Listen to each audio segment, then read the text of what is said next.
Hey there, everyone. It's Tammy here, your executive coach, leadership wellness strategist, and creator of the Exhale Method. Today, we're digging into a topic that's powerful, it's personal, and it's long overdue, and that's the issue of male burnout. And I don't want to just talk about the kind that knocks you flat or forces you to take time off, although that does happen too. I want to talk about that quiet type, the kind that simmers just under the surface, that hides behind high performance and humor and just get it done mentality.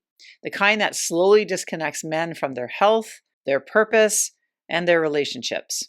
Fact is, we don't talk about this far enough, but we need to because it's affecting our workplaces, our families, and the well-being of people leading in our work environments every single day.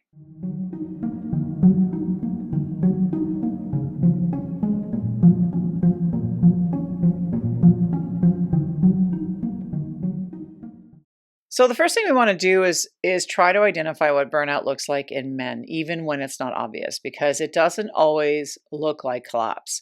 So in men, especially those in these like high leadership roles or those that have a lot of responsibility, can often hide in plain sight. So it's masked as performance, as busyness, and this belief that they have to just keep pushing through.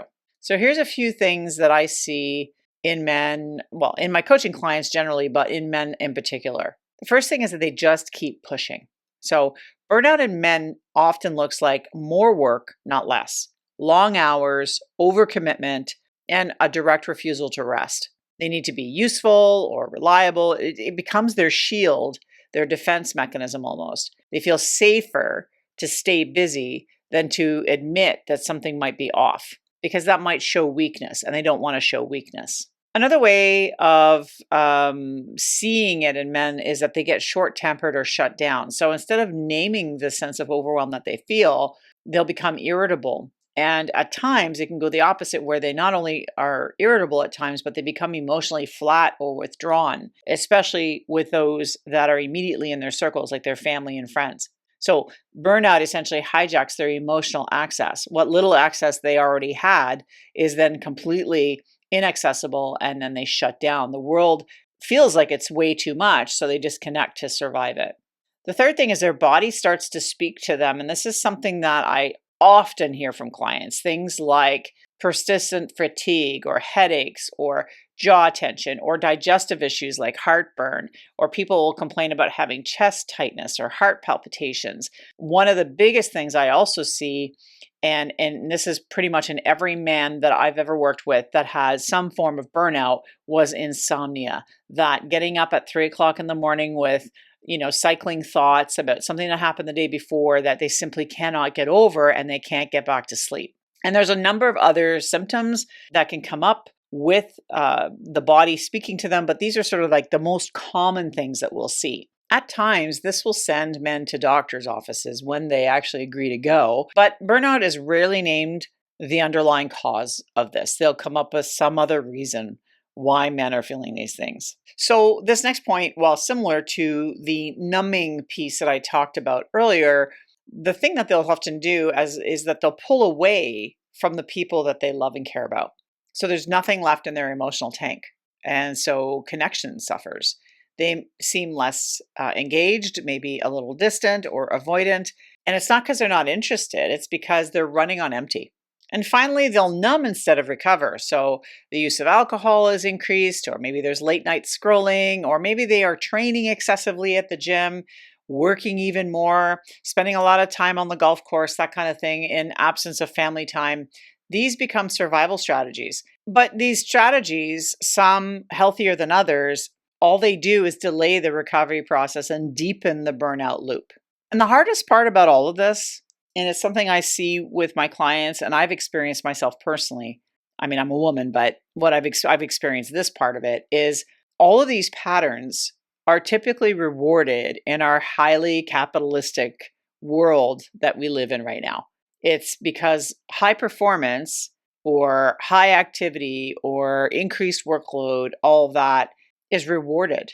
It's rewarded because it's seen as high performance, which means that the signs of burnout don't often get flagged until it's already done its damage. But beneath all of that, what I've come to recognize is that there is a craving out there. Most men aren't just looking to feel less stressed. In fact, they're looking for connection to themselves, to their relationships, to the version of leadership that doesn't cost them their health. I mean, I've worked with some powerful, high performing male leaders who have come to me for clarity, career growth, to work on their emotional intelligence.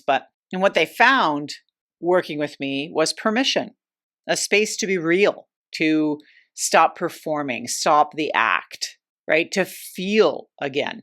And in that space, they begin to breathe differently, not just in their bodies, but in their lives. Because burnout isn't just depletion, right? Sometimes it can be an opportunity, a doorway to reconnection. So what's at stake when burnout goes unnamed with men? Well, let's talk about what happens when we don't name it. When burnout in men gets minimized, ignored, or worn like a badge of honor. The first thing it does is it clouds your decision making. Burnout blurs clarity. It blurs innovation and creativity. It makes you reactive. It fogs your brain. It makes you uncertain and second guessing yourself. And those shifts ripple into our teams, our companies, and our homes. The second thing is it can erode your connection, as we've stated before, because it creates emotional distance. I mean, I used to say this, and I've heard some form of this in the past where men will say things like, I'm here, but I just don't feel present in my life anymore, or things just don't feel right in my life at this point, or I feel like my marriage is on the rocks. I don't even know what to do about it because I need to continue working in this job or in this role. And I find that their partners and their kids often feel that. I know in my household, I mean, again, I'm a woman, but still in my household, my kids, my partner also felt the impacts of that burnout. The third thing is it's already hard enough to get men to go to doctors these days, it seems like. But ignoring burnout or the signs of it impacts your health, and it can do it very significantly. In fact, a study of male physicians showed a direct link between their burnout and impaired coronary microvascular function, which is fancy talk for you're at more risk of serious heart issues, including heart attack, if you are experiencing burnout as a man. It's also very costly if you don't pay attention to this.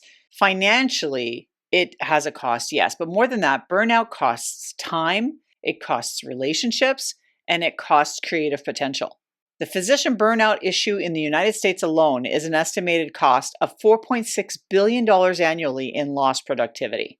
So there is a financial implication as well as time and relationships implication to not paying attention to your burnout. And the final thing I'll say here is this situation of stress and burnout in men often goes unrecognized because men typically will normalize stress. They'll rationalize how they feel. They wait before doing something about it until something breaks, like their health or their career momentum or their relationships. So I just want to take a moment to redefine strength a little bit here, because strength is not about how much you can carry. Rather, I want you to start thinking of strength as your capacity to stop, to feel, to recalibrate, and still be able to lead with integrity, even in doing that. Because the men I've worked with are strong, not because they're invincible, but because they choose to lead with honesty rather than ego, with presence, not pressure. True strength is being able to say, this just is not working for me, and I'm ready to do something about it. Now, do you see yourself in any of what I've talked about so far? If you're still here, here are a few ways for you to begin your own reset. And some of these tactics are part of the program I put together, and I'm sharing this with you so you can get started on your own path to wellness. So the first is take an intentional break, right? Do something small that brings real joy to your life.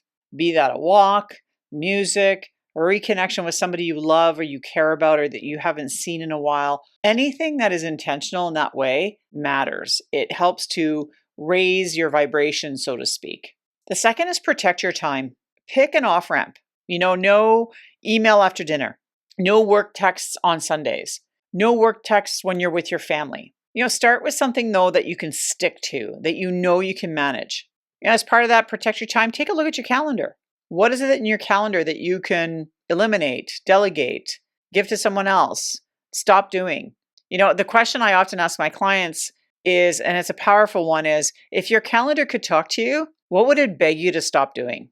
Start there. It's pretty simple. The next thing is speak up before you're forced to. And what this means is you want to step into exploring what needs to shift before everything falls apart. So this might mean talking to a trusted colleague or a mentor. It might mean seeing a therapist or hiring an executive coach that you can use as a strategic partner and figuring out what your next steps are or what needs to shift. The next thing is move your body. So this means walking, stretching, lifting, running, do whatever feels right to you. The idea with movement is to move that tension out of the body so you can start to feel again. We tend to tense up and hold our stress in our bodies. So by moving, you're actually helping to release that tension.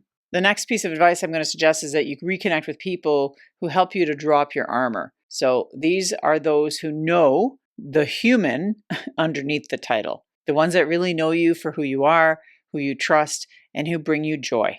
I'm also going to say that I would suggest that you cut back on the numbing agents. So if you're using alcohol, stop drinking.